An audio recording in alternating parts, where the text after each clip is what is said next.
by Phil Zulu to the sharp contrast in the careers of Brazilian forward Roberto Firmino, who is soaring Liverpool where he is transforming himself into one of the English Premiership's best forwards, and Warriors captain Knowledge Musona made interesting, yet very sad reading, if you are Zimbabwean.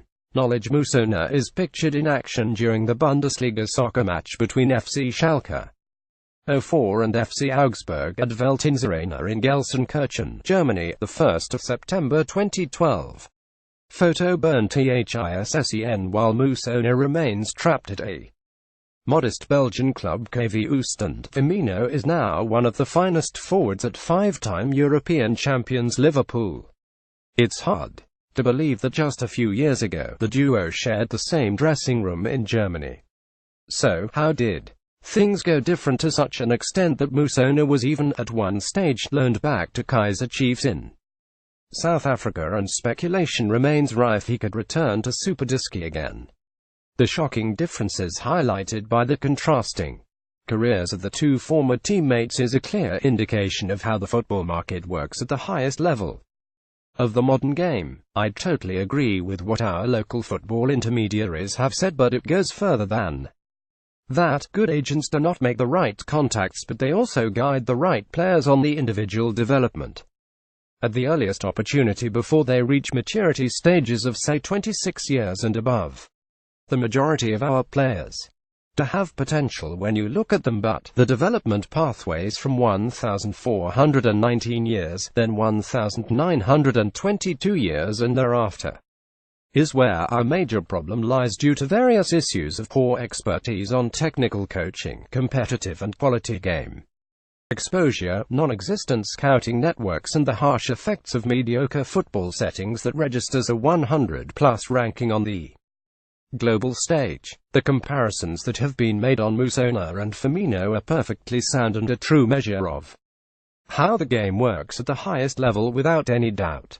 Our biggest problem as a nation is to expect far too much from Musona, a Karma Billiot, when we all know how our dire situation is on the ground. A holistic analysis of how our grassroots football is managed and directed towards the domestic and international markets. Both Musona and Karma are products of Aces Youth Academy, which has been pivotal in trying to scout for local talent and carefully seek to develop many such young players to the next level. As soon as word spread that Musona and Karma are decent players, what happened to them? We all know how they were taken over by intermediaries who only sought to make a killing on the ABSA South African Premiership market, and I personally feel this was where the rot set in. I also vividly remember being asked to link Karma with another top agent who tried to bring him for trials with an English Premiership club, then around 201,112. The agent was adamant that Karma suited the minimum expectations, but sadly, when I got hold of Karma, he couldn't give a definite answer, as he referred us to his own representative at the time. When we tried again contacting the representative, we hit a brick wall, as every effort was twisted and denied any audience.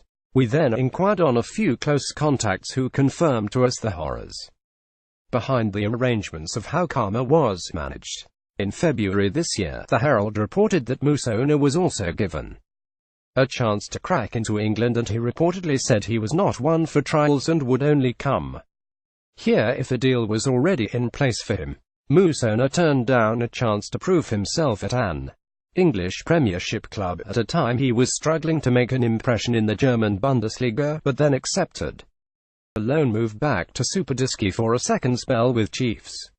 The Zimbabwe international forward was offered a golden opportunity to break into the English Premiership by London club Queen's Park Rangers in July 2013, at a time he was struggling to impress at Hoffenheim, but turned it down, saying he wasn't the type to go for a 10-day assessment. Instead, Musona traced his footsteps back into the South African Premiership by rejoining Kaizer Chiefs on loan before he was then sold to Belgian top-flight club KV Oostend.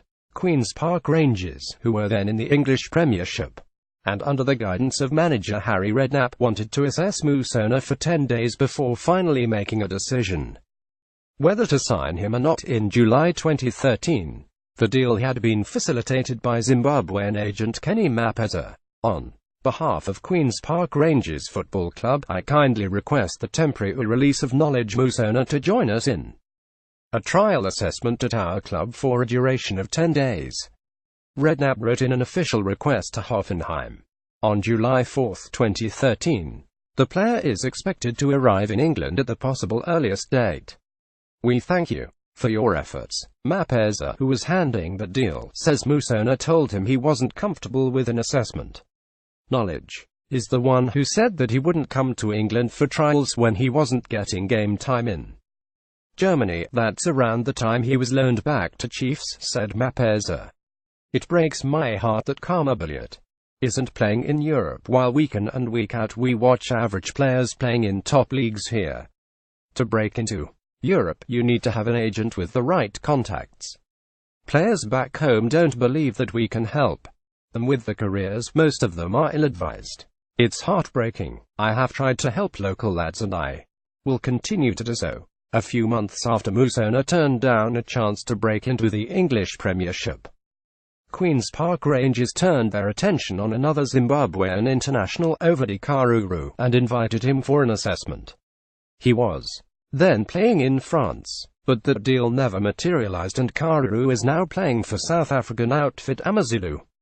In 2014, Dennis Dowder went for a trial with a club from Azerbaijan and failed to make the grade, and after reading through the remarks made by the technical department headed by Tony Adams, who is a former top international player, it was so obvious that everything that was raised ticked well in our feudal domestic league and its grand failure as a byproduct of the national team, which is ranked lowest and a symbol of incompetence. We still have an education system that is anti-sports, a system that only awards scholarships to the most outstanding academic student at A level. And further beyond, nothing for a budding athlete who could be a talented young person from tender ages of 10 plus. We have an academic aristocracy that continually lectures to us that sport is not part of the exchequer's remit in the disbursement of the national person sharing of the cake. We have a curriculum that is outdated and decadent. It only glorifies an A-plus student and gores the non-academic students with its rhino horn-like bullfighting instincts. We have been failed by Parliament and local authorities. The Herald